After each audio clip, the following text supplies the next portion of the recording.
आधार पर किसी अज्ञात तथ्य के बारे में लगाए जा रहे अनुमान को उपधारणा कहते हैं। उपधारणा दो प्रकार की होती है, तथ्य की उपधारणा, प्राकृतिक उपधारणा भी कहते हैं इसको, दूसरी विधि की उपधारणा। अब उपधारणा कर सकेगा, उपधारणा कर सकता है, यह तथ्य की उपधारणा के अंतर्गत आता है। उपधारणा कर सकेगा, उपधारणा कर सकता है, अर्थात न्यायालय उपधारणा करने को बाध्य नहीं है। न्यायालय क्या है? उपधारणा करने को बाध्य नहीं है।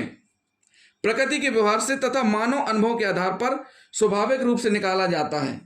अनुमान जो रहता है वो कैसे निकाला जाता है? प्रकृति के व्यवहार से तथा मानव अनुभव के आधार पर स्वाभाविक रूप से निकाला जाता है। न्यायालय उपधारणा करने को बाध्य नहीं है। इन उपधारणाओं के विषय में न्यायालय को यह विवेक अधिकार है कि चाहे वह उपधारणा मतलब अनुमान के आधार पर किसी तथ्य को साबित हुआ मान ले या उसके सबूत की मांग करे। यह न्यायालय के ऊपर डिपेंड करता है कि न्यायालय का विवेक अधिकार है कि किसी तथ्य को साबित हुआ मान ले या उसके सबूत की मांग करे। इस प्रकार न्यायालय के विवेक पर छोड़ दिया गया है कि वह उपधारणा करे या ना करे। न्यायालय ऐसे मामले में उपधारणा करने को बाध्य नहीं है। फिर से एक उदाहरण हम आपको समझाते हैं।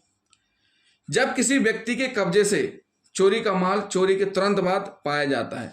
आपने संजय दत्त की एक फिल्म देखी होगी, पुलिसगिरी। मॉल में एक्ट्रेस रहती है और चोर चोरी का सामान उसी की जेब में डाल देता है। या बहुत सी जगह आपने देखी होंगी कि चोर के पास चोरी का सामान मिल जाता है तुरंत चोरी के समय मॉल में। तो उस स्थिति को हम आपको बताने जा रहे हैं कि क्या कंडीशन है कि किसी व्यक्ति के कब्जे से चोरी का माल चोरी के तुरंत बाद पाया जाता है, मतलब चोरी का माल चोरी के तुरंत बाद पाया जाता है, तो न्यायालय उपधारणा कर सकेगा कि वह चोर है। क्या उपधारणा निकल के आ रही? कि वह चोर है और यह जानते हुए कि माल चोरी का है उसने प्राप्त किया। क्या कंडीशन निकल रही? पहली कंडीशन क्या निकल रही है कि चोरी के जस्ट बाद किसी व्यक्ति के कब्जे से चोरी का माल चोरी के तुरंत बाद पाया जाता है, तो न्यायालय उपधारणा कर सकेगा कि वह चोर है, या यह जानते हुए कि माल चोरी का उसने प्राप्त किया।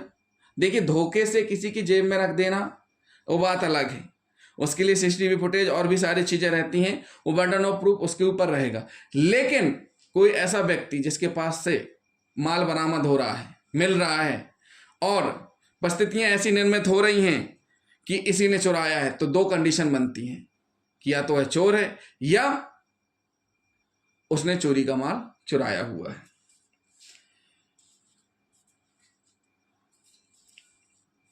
परंतु जिस व्यक्ति के विरुद्ध न्यायालय ने उपधारणा की है उसे न्यायालय साक्ष्य देकर उसे उपधारणा को खंडित करने का अवसर देगा।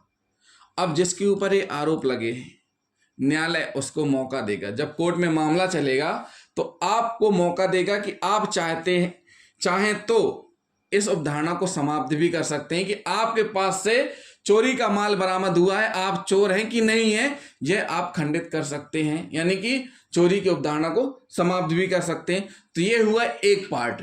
क्या हुआ? ये हुआ साथियों एक पार्ट तथ्य की उपधारणा या प्राकृतिक उपधारणा तक। दूसरा पार्ट है विधि की उपधारणा। अब हम आपको बताने जा रहे हैं उपधारणा का दूसरा प्रकार, विधि की उपधारणा। विधि